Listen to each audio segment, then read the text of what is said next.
जय हिंद भाइयों। अब मान गोत्र के बारे में।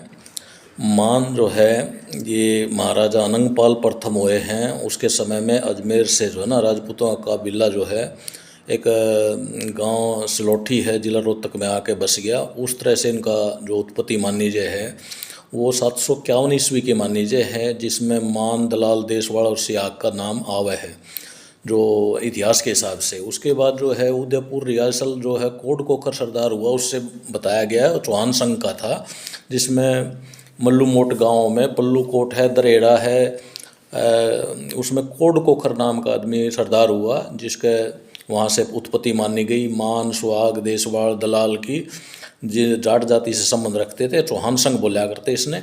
तो इसमें से जो मान गोत्र है वो जो है वो बहुत बड़ा गोत्र माना जाए है। अगर इतिहास में जाएं तो इसके बारे में काफ़ी चीज़ें बताऊंगा आप तक। ये भगत पूर्णमल जो आप कथा सुनते हो, पूर्णमल की जो संत बने थे पूर्णमल, तो उनके पिताजी का भी इसी जो गोत्र है इसमें शादी बताई गई है। जो 1500 साल पहले जो इतिहास मिला है मान गोत्र का, वो गजनी जो है, गजनी को इन्होंने डेवलप किया। एक इतिहास के हिसाब से जो है ये मान गोत्र जो है और सिहाग, देशवाड़, दलाल, ये एक गज कृष्ण का पुत्र था। गजनी को इन्होंने आबाद किया था, तो गज जो है श्री कृष्ण का पुत्र था, उन्होंने उसको आबाद किया था। तो इसमें बाटी, बडवाड़, कुहाद, मान, दलाल, गजनी, ये सारे जो गोत्र हैं ये गजनी से लौटे हुए हैं। तो मार्कंडेय पुराण में लिखा हुआ है मान गोत्र जो है उत्तर दिशा से आया है।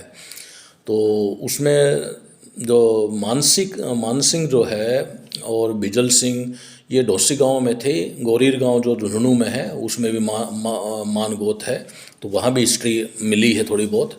तो इसमें जो उत्तर दिशा से बताया, उन्होंने बोला है कि मानसिंह, दल्लेराम, देशवाड़, सहीराम, ये चार जो नाम बताए हैं ये इतिहास में आए हैं। मानसिंह, दल्लेराम, देशराम, सहीराम, इनके पुत्र जो दिखाया ये मान, दलाल, देशवाड़, सिहाग, ये और दूसरी बात है कि इससे जो हम इतिहास के हिसाब से देखते हैं तो जाट बहुत पुराने गोत्र हैं जाटों के। तो जाटों से राजपूत की उत्पत्ति हुई है, उससे पहले राजपूतों का कोई इतिहास नहीं दिखाई दे रहा। तो उसमें जो है ना जाटों से राजपूत शायद ये कन्वर्ट हुए हैं। तो हन्यमान जो है उसमें हमारे महाभारत में भी एक हन्यमान लिखा हुआ है। एक जगह लिखा हुआ है कि मान चंद्रवंश जो हुआ है वो भी जो एक बड़ी शाखा थी और उन्होंने महाभारत की लड़ाई में भाग लिया था, उसको मानचंद्र वंश बोलते हैं। वो महाभारत में भी इसका जिक्र आया है। तो महाभारत के टाइम से पहले ही मतलब मान गोत्र की उत्पत्ति हुई।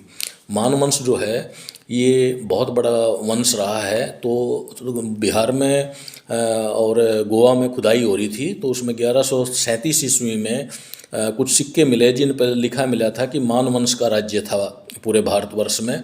विष्णु पुराण के अनुसार 300 साल तक मान गोत्र जो है उन्होंने भारतवर्ष पर राज्य किया। तो 1500 ईस्वी पूर्व में गजनी से आके बड़ा बासा जो गांव बोल रहे हैं हम, बासा, बड़ा बासा, वहाँ आकर के मान गोत्र जो है स्थापित हुआ।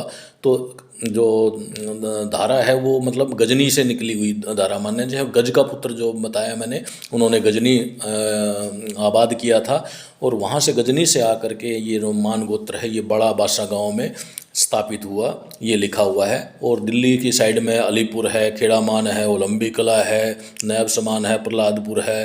पंजाब में बहुत सारे गांव हैं, राजस्थान में भी गांव हैं, गोरेर गांव झुंझुनू में है। तो उसमें जो है फिर बड़े से जो है उत्पत्ति, जैसे बड़े में अपना लोकल इतिहास है वो भी मैं बताऊंगा।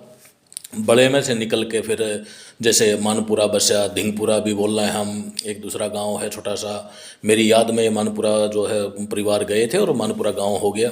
उसके बाद मोहम्मदपुर, गोहाना के पास एक मोहम्मदपुर गांव है, उसमें भी हमारे गांव के ही बड़ा गांव से ओरिजिनेट हुए थे, वहाँ जाके बसे थे। आज पंचायत बनती है मान गाँव की। उसके बाद कोड़ गाँव है, कोड़ा बोल रहे हैं जिसने, वहाँ भी मान गोत्र जो है वो बताए हैं कि बड़े से आए थे। तो बहुत सारे गांव हैं जहाँ दो दो चार चार परिवार गए हैं हमारे बड़े गांव से। वो मैं दूसरा इतिहास जो है दोबारा मैं दूसरे वीडियो में डालूंगा कि बड़े गांव से ओरिजिनेट होके कहाँ कहाँ मान गोत्र फैला है।